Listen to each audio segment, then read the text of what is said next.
Hello বন্ধুরা, কেমন আছো তোমরা? আশা করি সবাই ভালো আছো। তো ফাইনালি বন্ধুরা, আজকে আমাদের গাছে নারকেল পারলো। তো নারকেলগুলো পারলো, আমাকে ডাকা হয়নি, আমি টেরও পাইনি যে নারকেলগুলো পারছে। তো শেষমেশ পারা হয়ে গেছে, তখন আমি আসি, তো দেখতে পাচ্ছ অনেকগুলো নারকেল। তো এক বস্তা নারকেল নিয়ে গেছে বাবা, আর আমি এখন নিয়ে যাবো এই নারকেলগুলো। দেখতে পাচ্ছ অনেকগুলো নারকেল হয়েছিল। তো এই গাছের মধ্যে নারকেল অনেক পেকেছিল আগে, তো নারকেলগুলো পড়ে পড়ে গিয়েছিল, তো আমরা পাইনি সেগুলো অন্য মানুষে কুড়ে নিয়ে যায়। তো যাই হোক, শেষমেশ নারকেলগুলো পাড়িয়ে নিয়েছি, এখন যাবো। তো এখানে শুধু আর এক বস্তা নারকেল হবে, তো এগুলোকে নিয়ে আমাকে ফটাফট বাড়িতে নিয়ে যেতে হবে। তো তারপর আমি চলে আসলাম আমাদের বাড়ির পিছন দিকে। তো বাড়ির পিছন দিকে দুটো গাছ আছে, তো এই গাছের মধ্যেও নারকেলগুলো অনেক কটা পেকেছে আর অনেক কটা জ্বালা জ্বালা আছে। তো এখানে একটি ঘোড়ার মধ্যে নারকেল ছিল দুটো, তো একটা পড়ে গেছে, তো সেটা আমরা পাইনি। তো আরেকটি নারকেল আছে, সেটাকে এখন পারবো। এই মই দিয়ে উঠে টিনের ছাপড়ার মধ্যে উঠতে লাগবে, উঠে এখানে পারতে লাগবে। তো ফটাফট আমি এখানে উঠে যাই, উঠে যাওয়ার পরে সেই লগি দিয়ে আমাকে সেই নারকেলটা পারতে হবে। তো ছাপড়ার মধ্যে উঠে আমি ফটাফট লগি দিয়ে সেই নারকেলটাকে পারি। দেখতে পাচ্ছ সেই নারকেলটা একদম পুরো পেকে গেছে, সেখানের মধ্যে আরেকটি নারকেল ছিল, সেটা তো পড়ে গেছে, সেটা পাইনি আমরা। তো যাই হোক, এই নারকেলটা দেখতে পাচ্ছ কত সুন্দর পেকেছে। তো এটা এখন একদম পুরো হয়ে গেছে। তো তারপর সেই নারকেলগুলো পারানোর পর সব নারকেলগুলোকে এক এক করে বাছাই করে তারপর এখানে দুটো নারকেল দেখতে পাচ্ছ আমি হাতে নিয়েছি। সেই দুটো নারকেলের মধ্যে কোনো জল টল কোনো কিছু নড়ছে না, ভিতরে একদম পুরো হালকা লাগছে।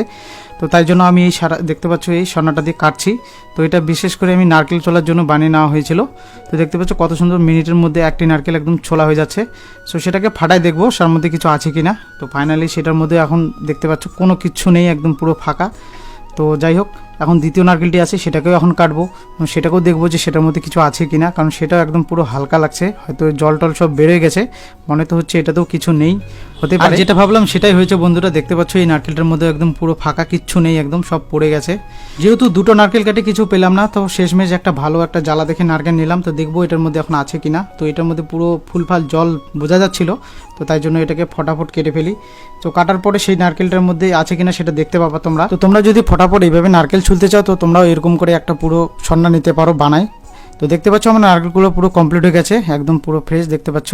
তো দেখে মনে হচ্ছে এটা জ্বালা হবে, বেশি পুরো হবে না। তো ফটাফট এটাকে আমি ফাটাই নিই, সেই জলটা যে আছে সেই জলটাকে পুরো বের করে নেব সেই গ্লাসের মধ্যে।